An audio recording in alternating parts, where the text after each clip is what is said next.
Bonsoir à toutes et à tous, nous sommes le vendredi 29 janvier. Ce soir, mon cher Nicolas, nous recevons un invité très spécial. Si je vous dis géo du Club Med, comique, sex symbole, cavalier, hein, vous me dites? Ah ben écoutez, ça, c'est des adjectifs qui me résument assez bien, ça me touche. Mais est-ce que c'est ma place d'être l'invité de cette émission? Non, je suis pas... alors j'ai dit cavalier, mais j'ai aussi dit dans ma présentation sex symbole, Nicolas. Et alors je vois Ok, merci d'applaudir Thierry Lhermitte.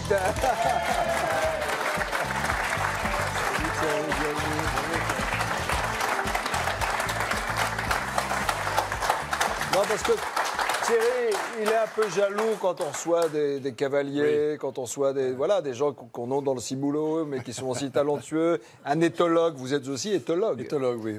C'est quoi un éthologue? C'est quoi la racine grecque? Ça vient de ethos, du grec, mais expliquez-moi ce que c'est un éthologue. Il va nous le dire. Le comportement, c'est l'étude du comportement des êtres vivants. C'est ce qu'il fait aussi, hein. Il étudie le comportement des politiques. Des politiques, oui.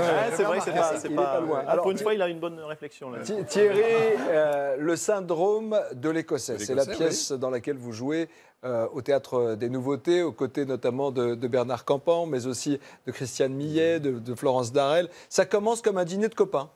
De beaux-frères, oui, un dîner familial, un anniversaire, et qui va tourner très très mal à cause d'un médicament qui ne doit en aucun cas être pris avec de l'alcool. Et malheureusement, nous avons bu en l'absence de nos épouses, ce qui m'est extrêmement interdit. Et Bernard va prendre un médicament, et là, la soirée va partir en vrille. Ouais. Vous allez vous dire vos cas de vérité. Vous êtes écrivain, vous, dans la pièce? Oui, je suis écrivain. Best-seller, tranquille. Voilà, et lui... Sarkozy. Exactement comme moi. Comment vous êtes écrivain? Mais moi, en ce moment, avec la sortie de mon livre, sur tous les plateaux télé, toutes les radios, eh bien, je joue le rôle d'un écrivain, exactement comme si que j'avais écrit un livre. Mais vous parlez du syndrome de l'Écossais, c'est résumer un peu les choses, parce qu'il y a également, vous l'avez pas mentionné, il y a le syndrome du Bordelais. Mais M. Sarkozy, quels sont les syndromes du Bordelais, qu'on comprenne juste? Le syndrome du Bordelais, c'est comme la maladie progéria. Vous sentez devenir vieux précocement, vous perdez vos cheveux, puis vous avez envie d'être président en 2017. Mais attention, je préviens, si Juppé revient, on prend tout. Le Minitel revient aussi. Merci. On regarde tout de suite le meilleur de Nicolas Canteloup en image. Regardez. Bon, François, tu l'as viré, Taubira? Ah, alors justement, ça tombe bien que tu m'en parles, Manu, parce que je me disais, est-ce que ce serait pas mieux si c'était toi qui le faisais? Ouais, t'as pas de couilles, quoi. Non, ça n'a rien à voir avec mes testicules. Ah, bah écoute, tant mieux, parce qu'elle t'attend dans ton bureau. Hein? Alors, qu'est-ce que tu me veux? Eh bien, moi, j'en ai marre. Ça peut plus durer. Ne m'interromps pas, hein. Parce que gouverner, c'est pleuvoir. Ça va, j'ai compris, hein.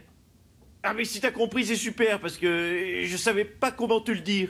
Que tu veux virer Valls. Ah oui, tu savais? Bien sûr. Puisque vous êtes tous nuls, c'était la bonne décision, c'est ce qu'il fallait faire. Eh bien oui, voilà, c'était ça. Eh bien, c'est très bien comme ça. Car moi aussi, je démissionne. Ah bon? Mais c'est super. Et tu vas faire quoi après? Eh bien, Premier ministre.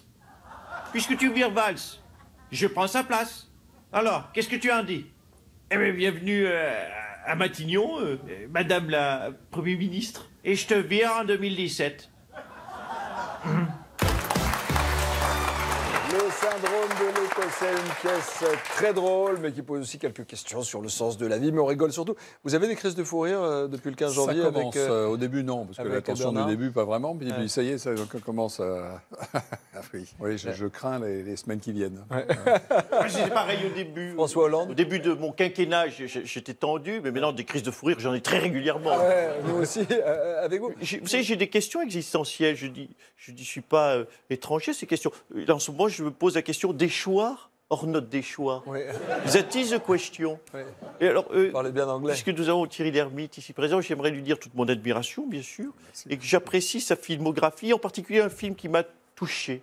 Je dirais que même c'est un sommet du 7e art.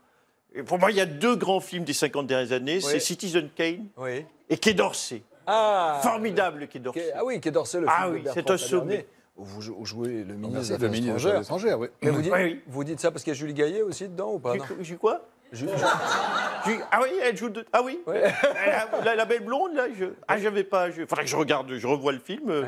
Mais rassurez-moi, monsieur Hermite, le tournage, c'était en quelle année? C'était avant ou après moi? C'était juste au début de votre quinquennat, monsieur le Président. Ah oui, non, mais je parlais juste au début, quand vous avez eu la bonne idée de mettre les 75%, enfin d'avoir l'idée. Oui, d'accord, oui. Une grande idée. Hein. Et nous en avons parlé très librement avec Julie Gaillet. C'était amusant de la voir défendre cette mesure. Et puis, ça a disparu, cette réforme. C'est vrai que vous jouez Dominique de Villepin, en fait, le personnage qui ressemble beaucoup à Dominique de Villepin, qui était ministre des Affaires étrangères au Quai d'Orsay. Tout à fait. C'est un excellent choix. Monsieur de Villepin. Très flatteur pour moi d'avoir choisi un acteur pour m'incarner brillant, grand, beau gosse, intelligent, subtil, nuancé. Pour incarner Nicolas Sarkozy, j'aurais vu plutôt un personnage plus petit, plus agacé, avec une voix énervante. Je sais pas, Gérard Jugnot, par exemple, était parfait. Vous suivez la carrière de Thierry Lhermitte, monsieur bien sûr, il était formidable dans le rôle de Patrick Balkany. Mais il n'a jamais joué Patrick Balkany, juste. Ah bon? Non, bah non. Les ripoux, c'était pas la vie des Balkany. En tout cas, le président de la République a un message personnel à vous délivrer ce soir. Il est là, regardez, il est juste là. Monsieur. Mon cher Thierry Lhermitte, un jour, on m'a invité à un dîner de cons, mais on m'a jamais dit qui était le con. Merci. Ouais, je me souviens, il y avait Attali, Dormesson et moi. Et je ne saurais jamais. Hein. Si vous voulez passer un bon moment, allez voir Thierry Lhermitte sur scène. La pièce s'appelle Le syndrome de l'Écossais, une pièce d'Isabelle Lenouvel, mise en scène par Jean-Louis Benoît, au Théâtre de Nouveautés, avec Bernard Campan, Christiane Millet, Florence Darel et vous, Thierry. Merci de passer nous voir. Merci beaucoup. À vous. Tout de suite sur TF1, Les Invisibles, tous les pièges sont permis, présenté par notre ami Arthur. C'était Nicolas Canteloup. Bon week-end à tous et à lundi. Salut.